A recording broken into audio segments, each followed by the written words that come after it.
Good morning and welcome on behalf of the Memorial Day Committee to our annual service, honoring those whom we have lost and those with us here at the Verona Cemetery in Oakmont. As we all know, this entire year has turned out to be very different with so many changes. I always end the program with God willing, we will all be together next year for this service. Today there are no faces, no crowd before me as there usually are. No band to the left of me, no community chorus.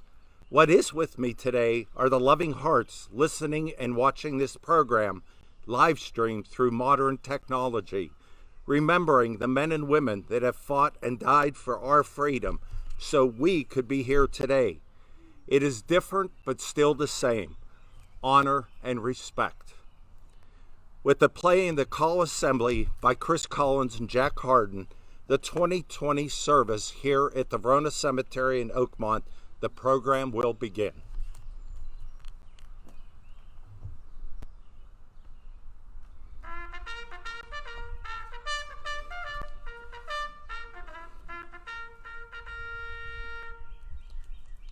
At this time, if you will please stand. The colors will be advanced by our local Legion, Post 600, and remain standing. Forward, march.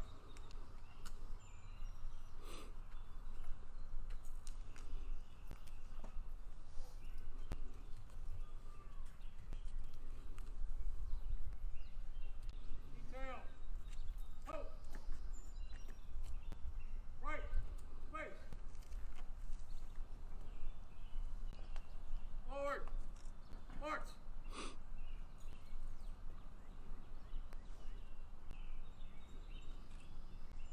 Seat. Colors.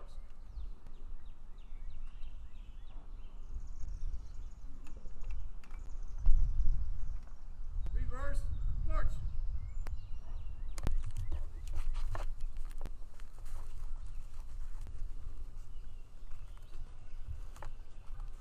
Reset. Woo.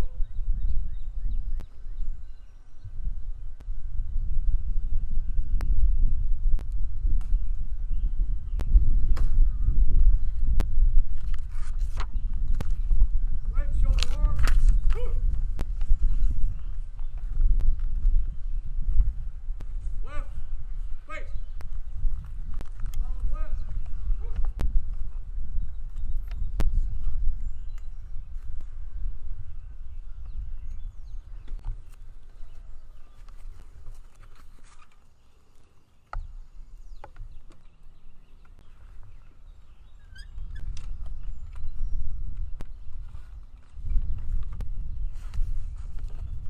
And at this time, it is my privilege to have my granddaughter, Isla Evelyn Truby, lead us in the Pledge of Allegiance.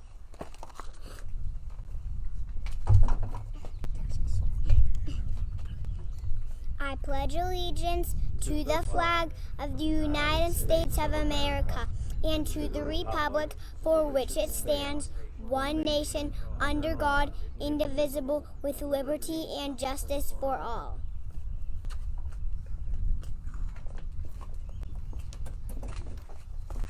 Thank you, Isla. And at this time, I'd like to introduce Father George Dalton of St. Irenaeus Church here in Oakmont to lead us in the invocation. Covered. Yes, guys. Let us pray. Lord of heaven and earth, we come before you in thanksgiving to honor the memory of those who through their service in our armed forces and in other ways have served our nation. In a world where evil people and forces endanger the lives and freedoms of innocent people, we are grateful for those whose courage and convictions compel them to step forward in service for the protection of our freedom, for justice, for the basic rights of all, who oppose evil to protect what is good, who must use force to restore and protect peace, who in our history have shown a willingness to lay down their lives for us and our nation. Even now, there are many patriots who serve us in the far corners of our world, We pray for them and their families. Sustain them, make strong their courage and convictions, give love and patience to their families who long and wait for their return home. Help them to know our love and gratitude for their service. And Lord, bless us and our community. Keep us mindful that while you are the giver of freedom, you call us to be the ones who protect it.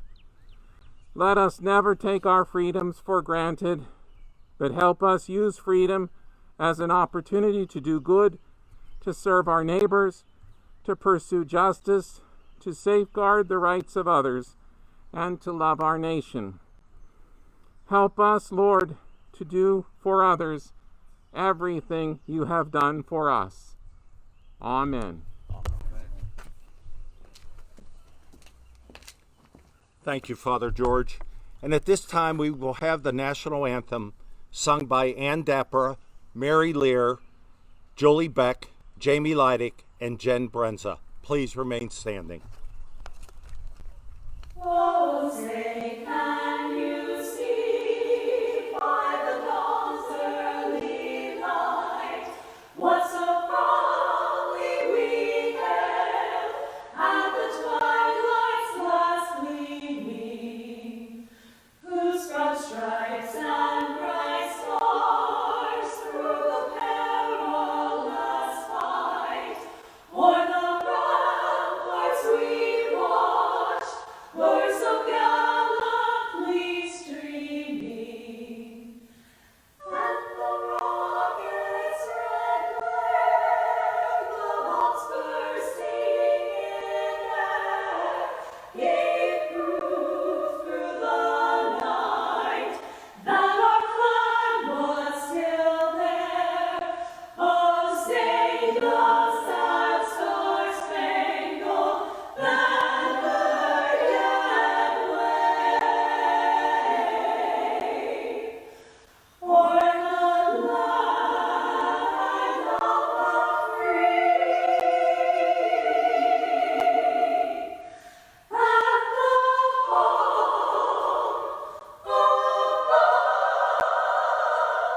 brave.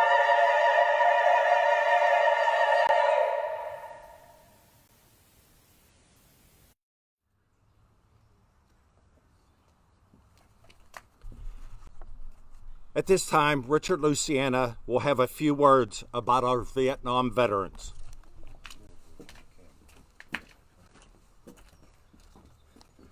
Thank you, Russ. I'm Richard Luciana, and I'm on the Oakmont Verona Memorial Day Committee. I just want to say how proud I am to be on that committee and how proud I am to be associated with the Vietnam vets. We've done this the last couple years, and we're going to continue to do this hopefully in the future.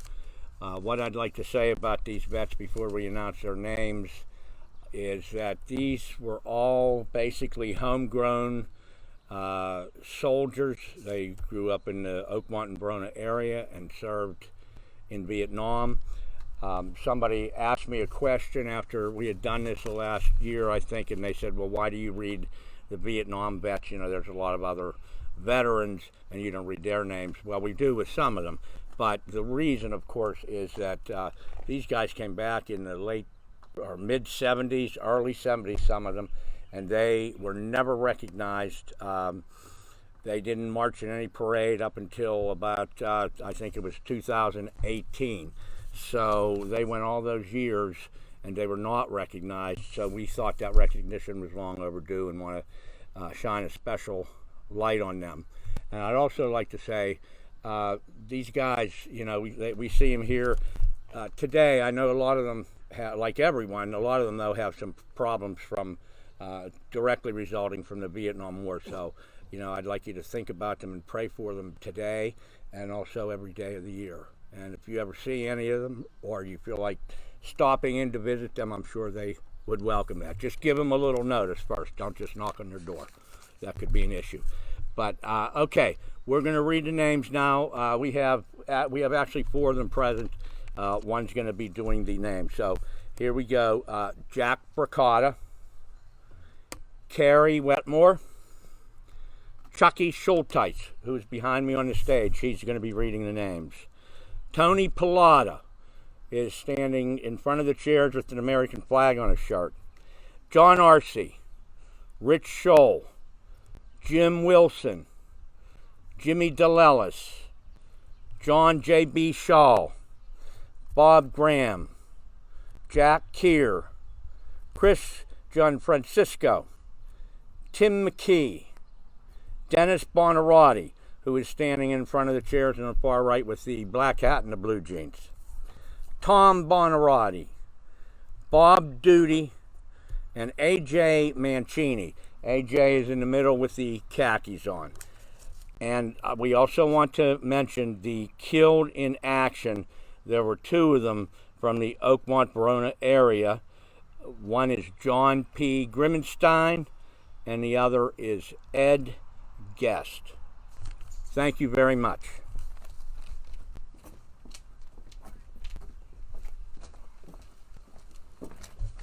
Thanks, Rich, for always remembering our Vietnam veterans, and thank you guys for serving.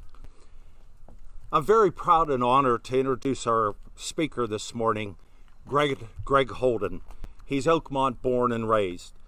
Greg has 22 years of service, both active duty and with the reserves. He retired with rank of lieutenant colonel. He was involved in all major campaigns and conflicts from 1989 to 2004. He is currently the Airbus captain for American Airlines with over 9,000 flight hours. Greg is a 1977 graduate of Riverview High School, receiving the Distinguished Alumni Inaugural Group in the year 2010. He is also a proud graduate of the University of Pittsburgh, class of 1981. Greg, we are so honored to have you.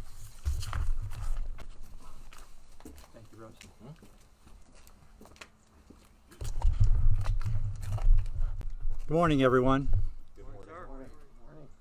Well, to say that this year's Memorial Day is non-standard is an understatement at best.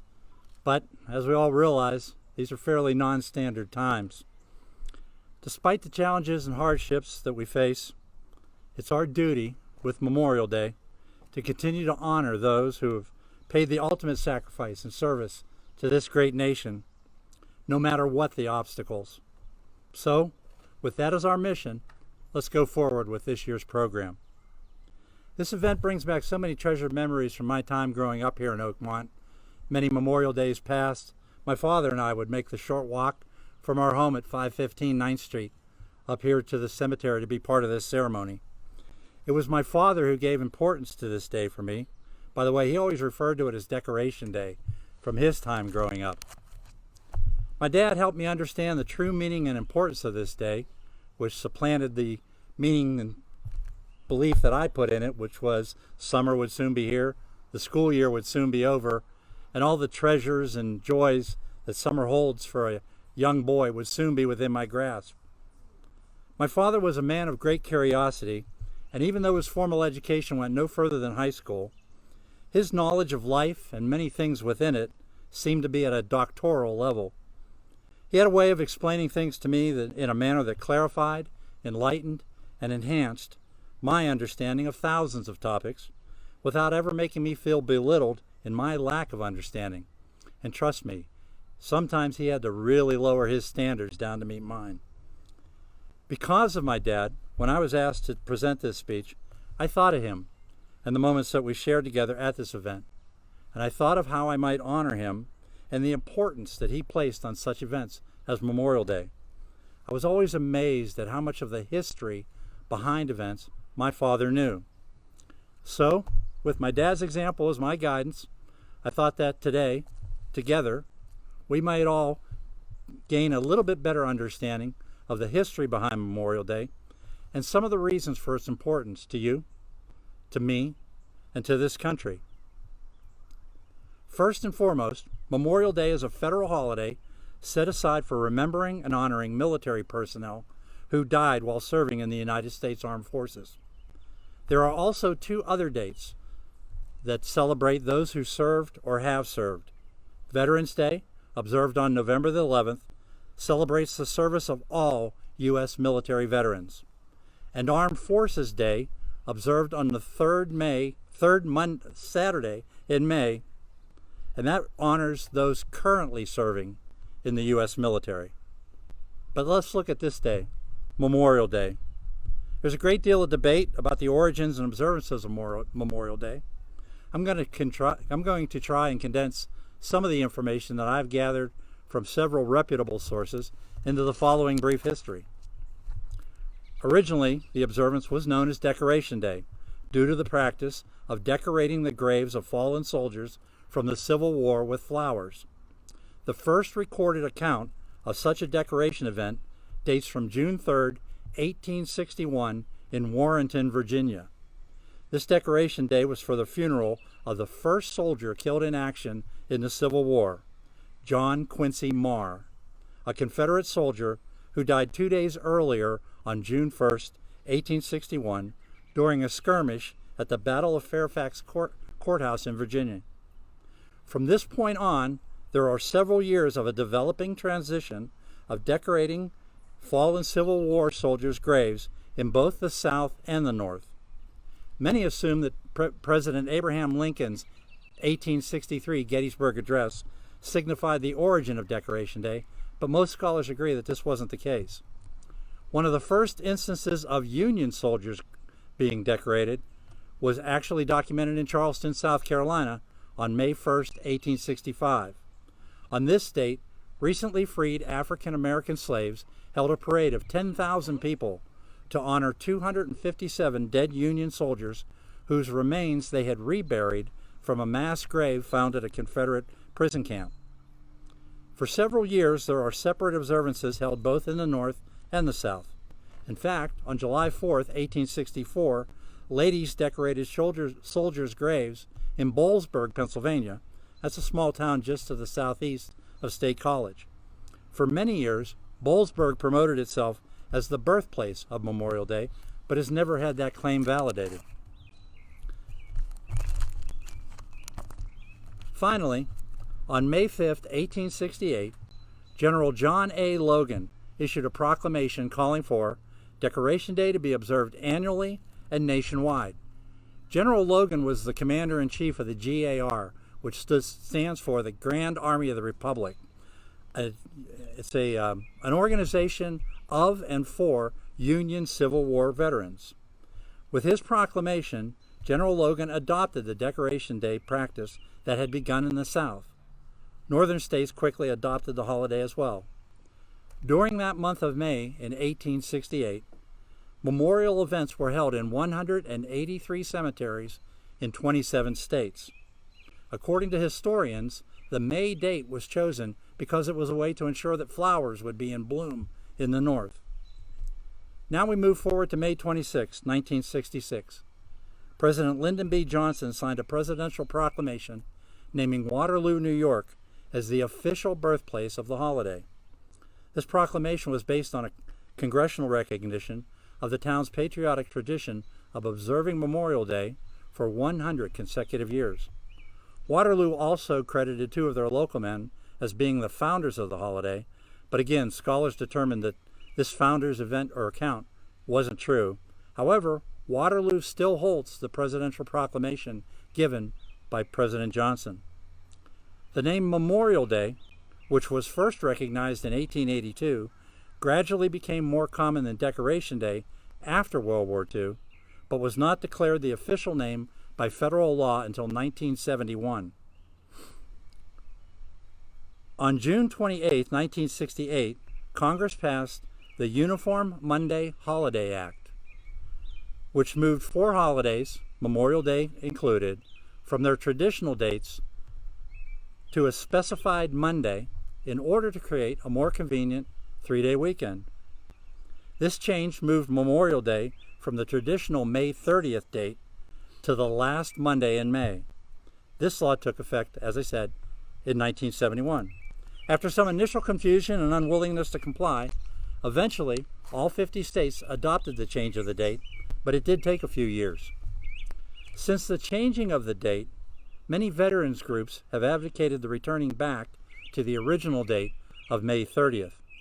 In fact, in 2002, the Veterans of Foreign Wars and the Sons of Union Veterans of the Civil War wrote, and I quote, "Changing the date merely to create 3-day weekends has undermined the very meaning of the day.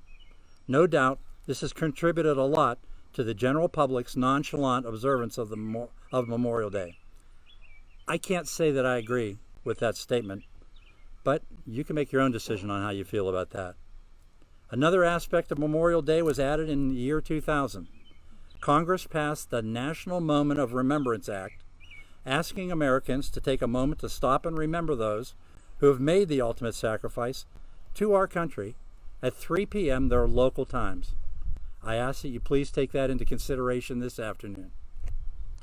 Well, folks, that's my abbreviated version of history behind Memorial Day. I hope that in some small measure you found the information as interesting as I did doing the research.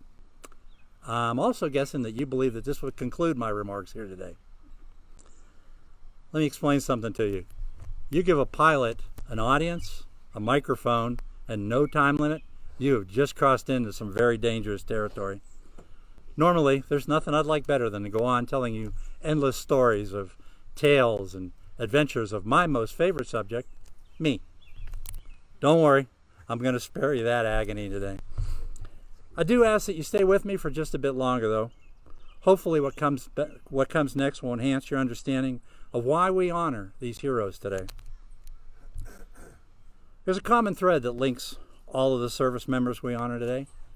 I don't profess to know the reason why someone chooses military service. Some do it out of patriotism. Some do it to maintain a family lineage of military service. Some do it out of necessity. And some, like my brother David during the Vietnam War, had no choice and were drafted. Whatever the reason each had for entering the service, I'm fairly certain as to the main reason so many sacrificed their lives. That reason is because of the men and the women that they served with, their brothers and sisters in arms. They served and died taking care of the soldier or soldiers next to them. The term Band of Brothers became familiar to the general public after the HBO miniseries of 2001, which, by the way, if you haven't seen it, it's worth your attention. I will tell you that from my 22 years of service, the exceptional men and women I had the honor and privilege to serve with are indeed my brothers and sisters. I think we all know how dedicated all of us would be in protecting and defending our own brothers and sisters. Well, that same devotion takes place within military units. Webster's dictionary defines sacrifice as to surrender or give up or permit injury or disadvantage to for the sake of someone else. I believe any one of the soldiers we honor today embodied that definition. If you read historical accounts of war, there are thousands of examples of individuals who paid the ultimate sacrifice for the sake of someone else. All of these need to be recognized. However, only a select few are recognized with our nation's highest honor, the Congressional Medal of Honor. If you take the time to read some of the stories of these courageous individuals, you'll not only be inspired, but you'll be proud of your military, you'll be proud of your country, and you'll thank God that this earth was blessed with the presence of these exceptional individuals. There are literally thousands of these stories, but if you'll permit me, I'd like to tell you two stories about two individuals that I believe embodied the courage, the sacrifice, and the honor that we recognize here today. Both of them Medal of Honor recipients. The first account I'd like to tell you about comes from World War II. In recognition of our surviving heroes, we hope to honor here today. The second has a little bit more local significance. The first hero story from World War II is that of Private Joseph Frederick Merrill. Joseph Merrill joined the Army at his home of Staten Island, New York in August of 1944, 1 week after his 18th birthday. On April 18, 1945, he was serving in India Company, 15th Infantry Regiment, 3rd Infantry Division, near Leuven, Germany, which is a suburb of Nuremberg. On that day, Private Merrill's unit was attempting to make a quick conquest of hostile hill positions that were hampering attempts to open the route into Nuremberg for the Allied forces. Private Merrill's unit was pinned down by brutal enemy fire, including rifle fire, machine pistols, and 2 heavy machine guns. Realizing their exposure, Private Merrill began a one-man assault. He ran 100 yards through concentrated fire and at point-blank range engaged 4 German pistolmen with his rifle, killing all 4. As he continued his advance, his rifle was destroyed by a sniper's bullet, leaving him with only 3 grenades to defend himself with. He continued on, zigzagging 200 more yards through a hail of bullets to within 10 yards of the first machine gun position. He then hurled 2 grenades and rushed forward, ready to engage in hand-to-hand combat if necessary. Reaching the machine gun nest, he seized a Luger pistol and killed the Germans that had survived the grenade blast. Rearmed, Private Merrill crawled towards the second machine gun located 30 yards away. On the way, he killed 4 more German soldiers who were concealed in camouflage bunkers along his path. It was during this advance that Private Merrill sustained a critical abdominal wound. Still, he went on, staggering, bleeding, disregarding bullets that tore through the folds in his uniform and glanced off his helmet. He then threw his last grenade into the machine gun nest and staggered forward to eliminate any of those who may have survived the second grenade blast. This was the end of Private Merrill's one-man assault. A burst from a German machine pistol found its mark, and Private Joseph F. Merrill was killed. When it was all said and done, Private Merrill had killed 23 German soldiers and disabled the 2 machine gun positions that had the potential to completely decimate his unit had he not assumed the burden of the assault. Private Joseph F. Merrill's heroic willingness to sacrifice his own life so that his brothers in arms could advance towards victory did not go unnoticed by his country, the Army, or most importantly, the countless number of men he saved that day. Medal of Honor recipient, Private Joseph Frederick Merrill, was 4 months short of his 19th birthday. Second story I'd like to talk about is more recent chronologically and has some relevance geographically. It's the story of Army Specialist Ross Andrew McGinnis from Knox, Pennsylvania, a town just to the west of Clarion. Ross A. McGinnis was born in Meadville, but shortly after his birth, his family moved to Knox.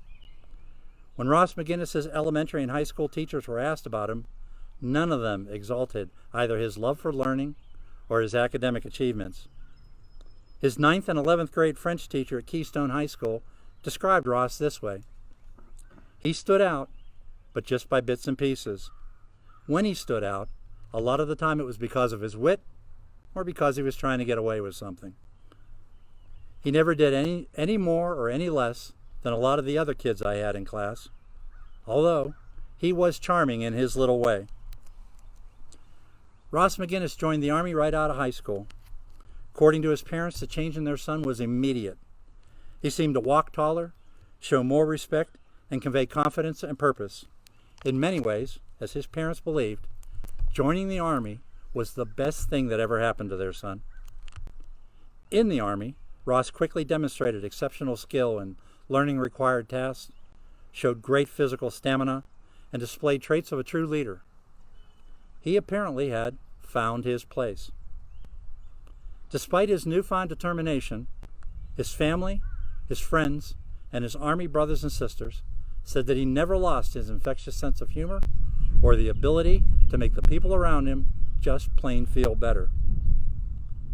On December 4th, 2004, Specialist McGinnis was in the last vehicle of a 6-vehicle convoy tasked to patrol the streets of Azamaya, Iraq. His convoy was also delivering a much-needed 250 kilowatt generator to the people of the town. Like many places in Iraq, particularly at that time, the town was inhabited by hundreds of Iraqi insurgents intermixed with the normal people of the town. As the convoy turned onto the main street, right in front of the town's mosque, the lead vehicles in the convoy heard an explosion. The convoy was stopped and the soldiers dismounted their vehicles. It quickly became evident that the last vehicle had suffered a grenade attack. The doors of the vehicle had been blown completely off, but the vehicle was still running.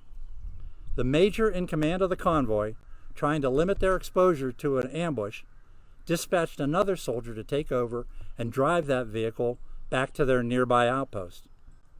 When the company arrived back at base camp, one of the occupants of Specialist McGinnis's vehicle grabbed the major and said, "Sir, McGinnis saved our lives today." This is the account of what happened. Specialist McGinnis was manning the .50 caliber machine gun out of the top of his Humvee. He was in a rearward facing position in order to provide rearward security. An insurgent on a nearby rooftop threw a grenade at the vehicle. McGinnis unsuccessfully tried to deflect the grenade, and it entered the vehicle behind him. McGinnis quickly announced, "Grenade!" According to accounts provided by the survivors, McGinnis stood up and was preparing to jump out of the vehicle. As per the Army's operational procedure, that's what the machine gunner was supposed to do.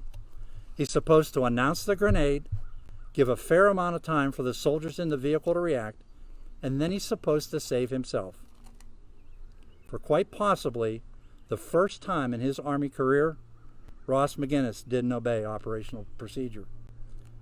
He saw that the other 4 soldiers in the vehicle were unaware of the grenade's location. Since they were under combat lockdown procedures in the Humvee, he also knew that they would not have the time to escape.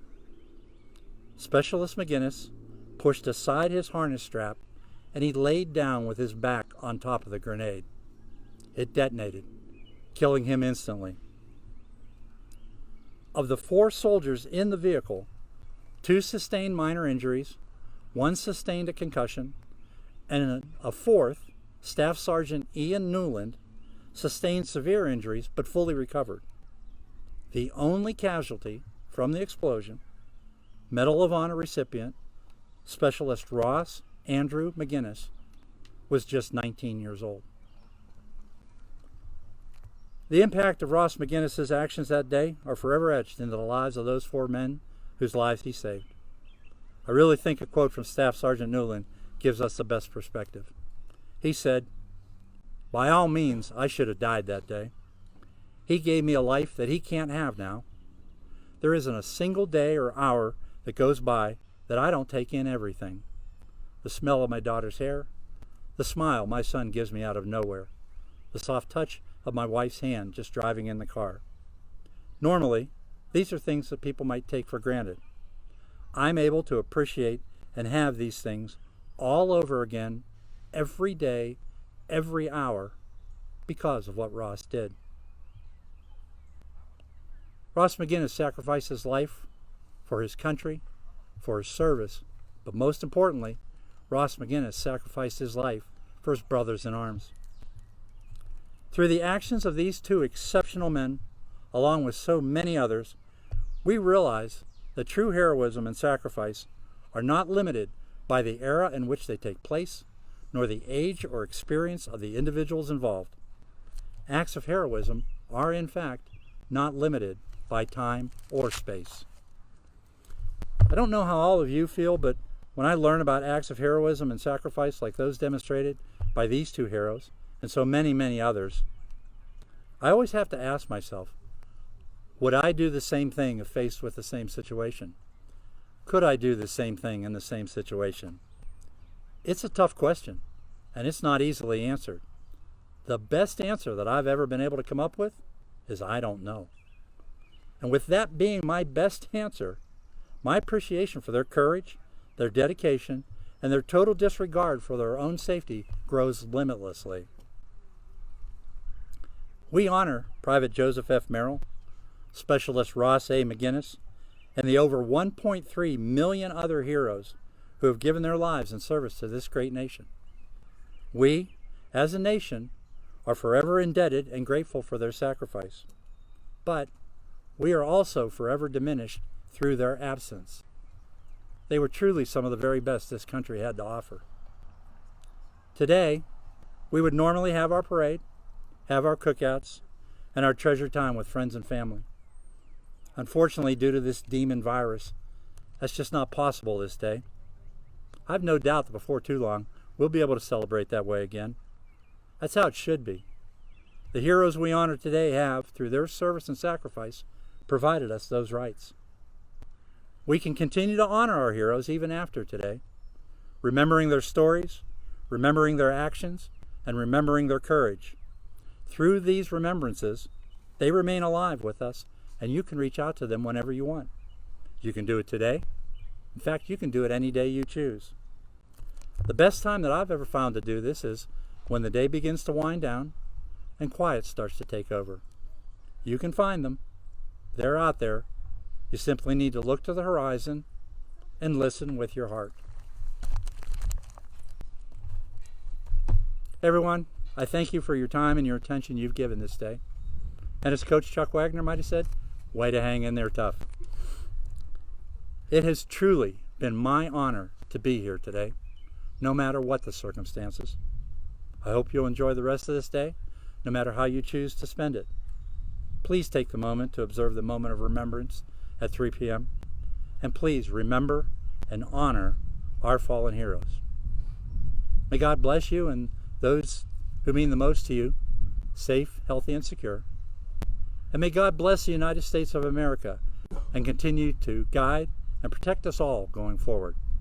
I thank you so very much.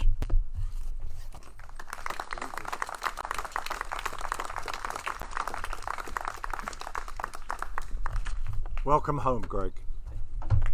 At this time, we will have the calling of the roll by Chuck Schulteis of the veterans we have lost in the past year.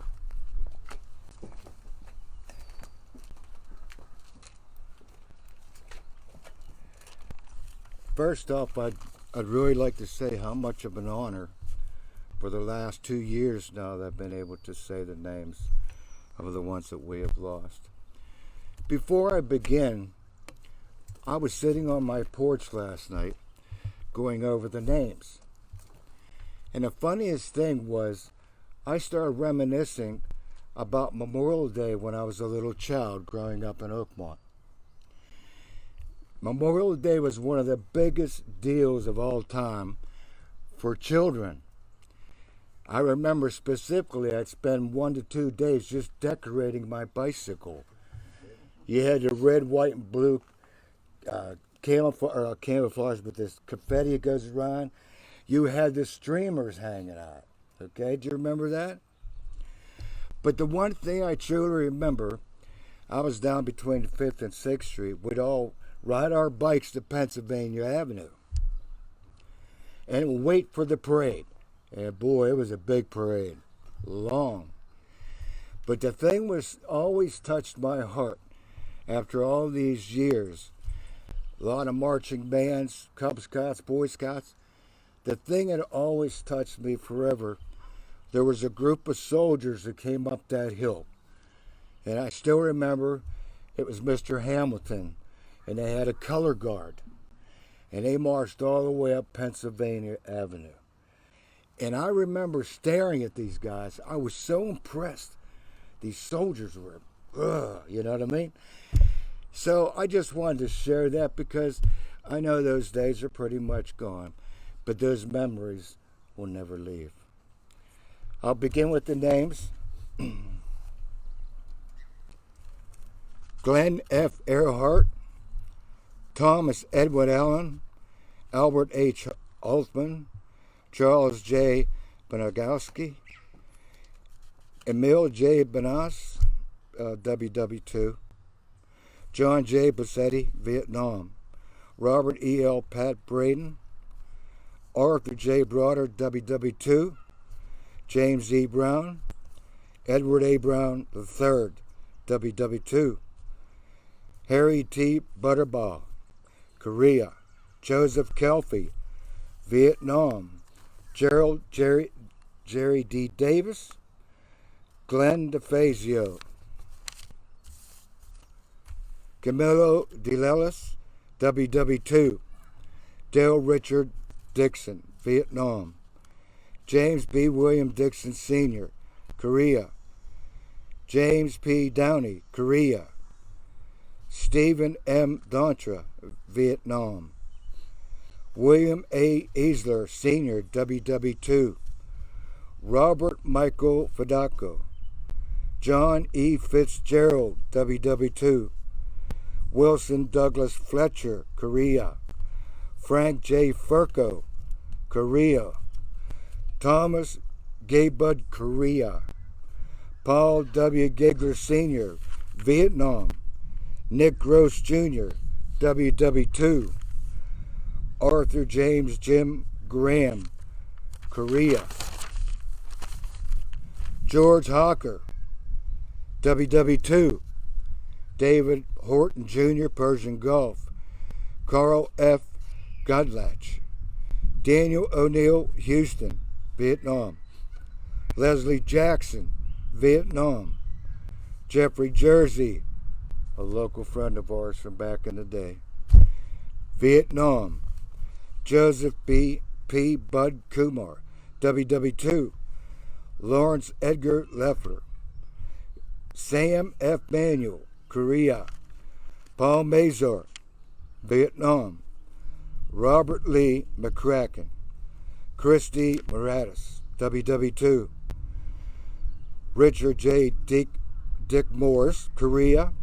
John F. Murphy, Vietnam.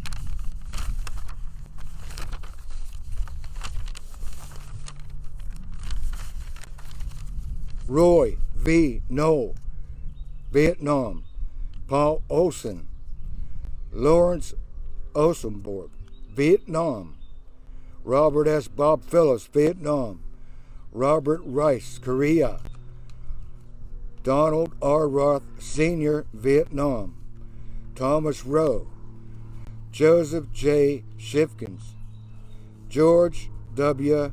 Schmidtseller, Korea. Paul C. Sequel Jr. William A. Bill Silas, Korea. Frank L. Shoup, WW2. W. D. Skinner Sr., WW2. Edward Skalalis, Korea.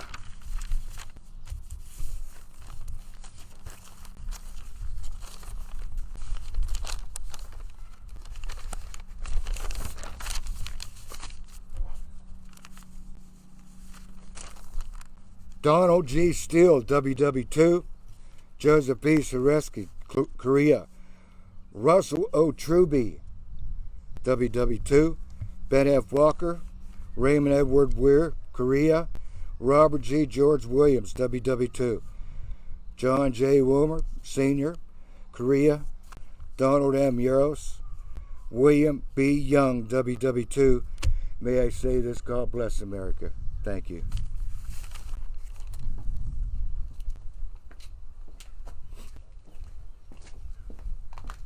Thanks, Chuck, and we thank you for your childhood memories also. Today we would also like to honor 7 World War II veterans that are still living in the Oakmont, Verona area. They are not here at the cemetery, but they were honored down in Verona this morning at the memorial. And they are Dominic Cogetti, the Navy, Al DeFazio, Army, Richard Grilly, Army, Joseph Opsitnik, Navy, Jim Russell, Navy, Ray Santucci, Navy, and Michael Scurro, Army.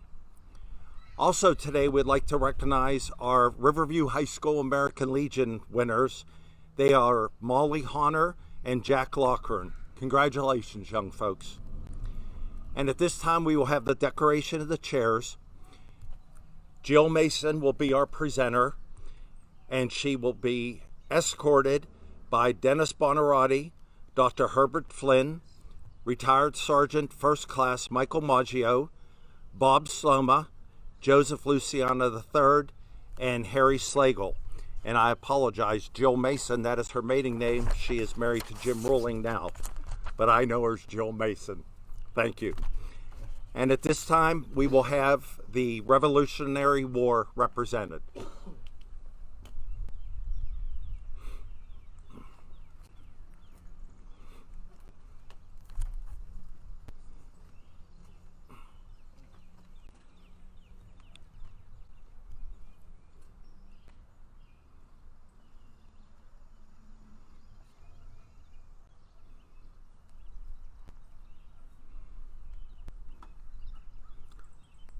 the Civil War.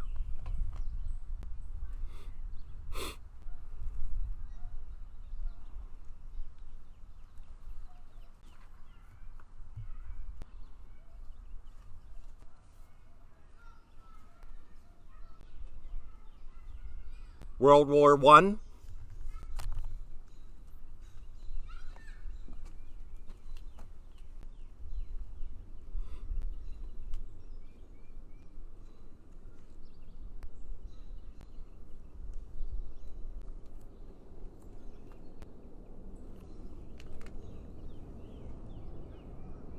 World War II,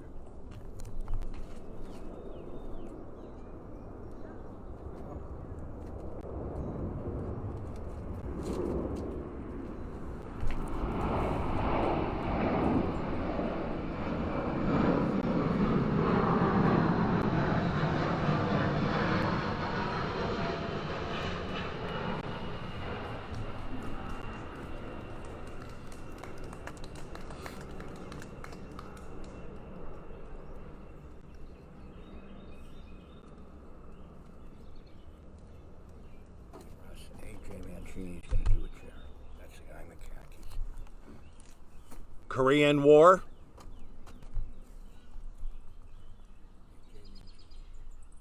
and that's presented by A.J. Mancini.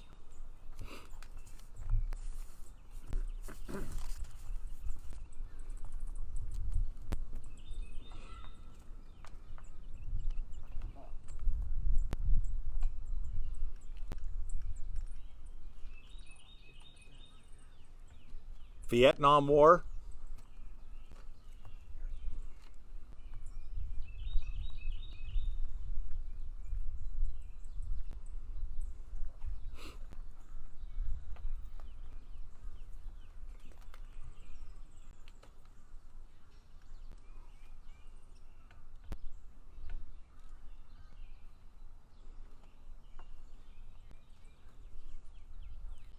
Gulf War,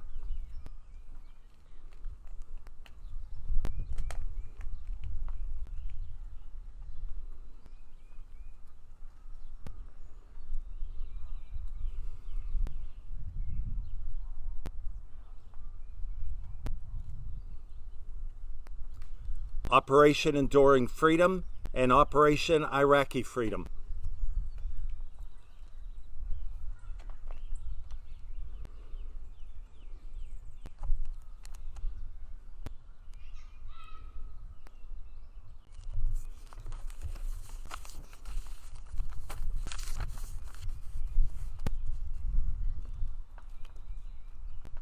And the last, which is so important, our POWs and our MIAs.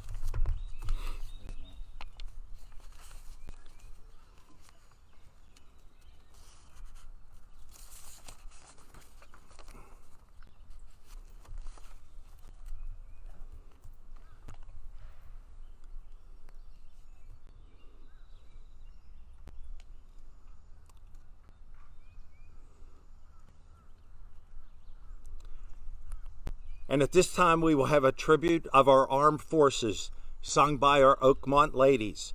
When you hear your branch's service played, please stand wherever you are, at your home, wherever you may be today while you're hearing this broadcast. Please stand in respect of your branch's service.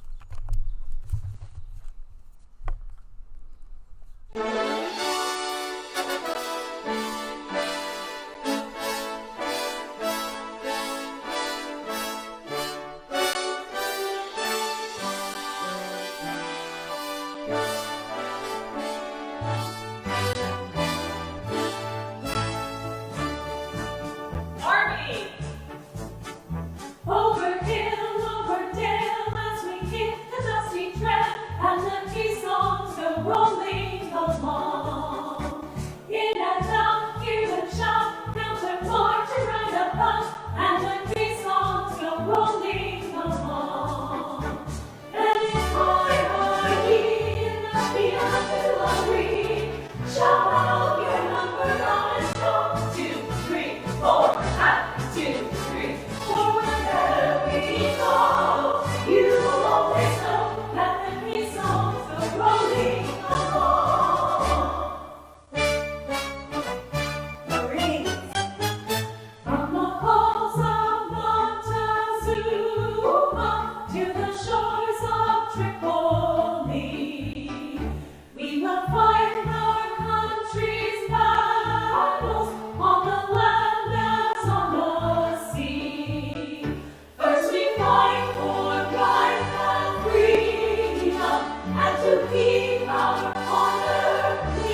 fight to save or fight to die, I will start we are for you.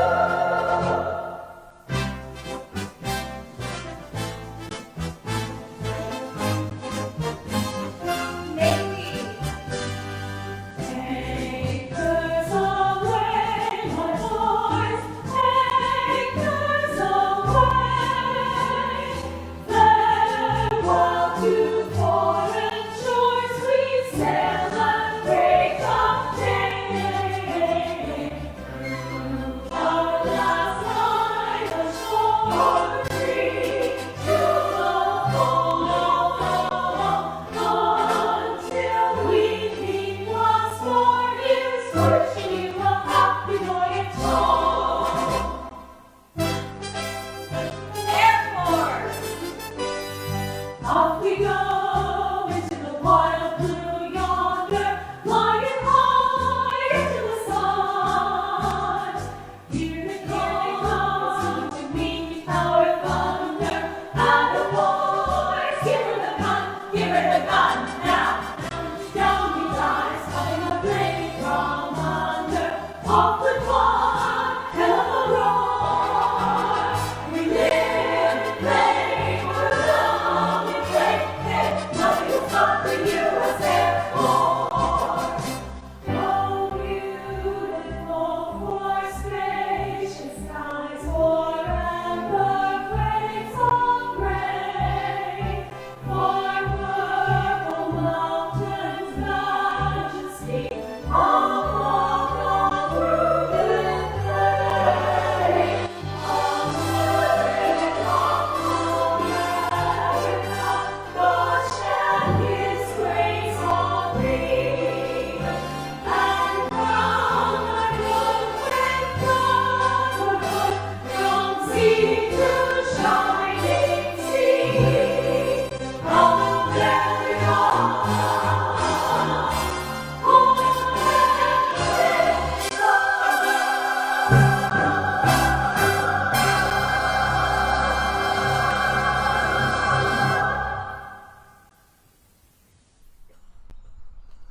What a beautiful tribute. Thank you, ladies. And at this time, we will have a military salute by the Oakmont American Legion Post 600 with a rifle tribute. And after the tribute, we will have playing of taps. Okay, push. Forward. Woo. Right quarter turn. Woo. Ready. Aim. Fire. Aim. Fire. Aim. Fire. Green head. Hook.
Order.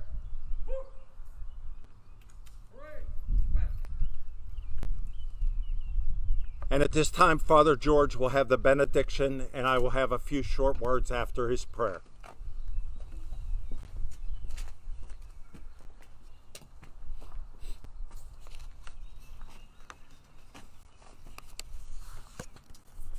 Let us pray. God of all nations and of our nation, we have gathered today to remember the responsibilities that come with freedom the duty to serve our nation and the beautiful world you have given us, the importance of sacrificing ourselves for the good of others. Renew and deepen in our nation an appreciation for liberty and justice. Renew and strengthen our willingness to be a people of virtuous courage and convictions. Help us to realize and never forget that we have a duty to give back just as we have received. And the fabric of our nation is woven together and kept together through our service to one another. Through our dedication to America, which is our dedication to each other, help our nation to be the shining beacon that we desire to be for the world. May justice be our heritage. May human dignity be our inspiration. May freedom reign from sea to shining sea. May God bless us. May He grant eternal rest to our fallen heroes. May their memory be an eternal blessing. And may God bless the United States of America. Amen.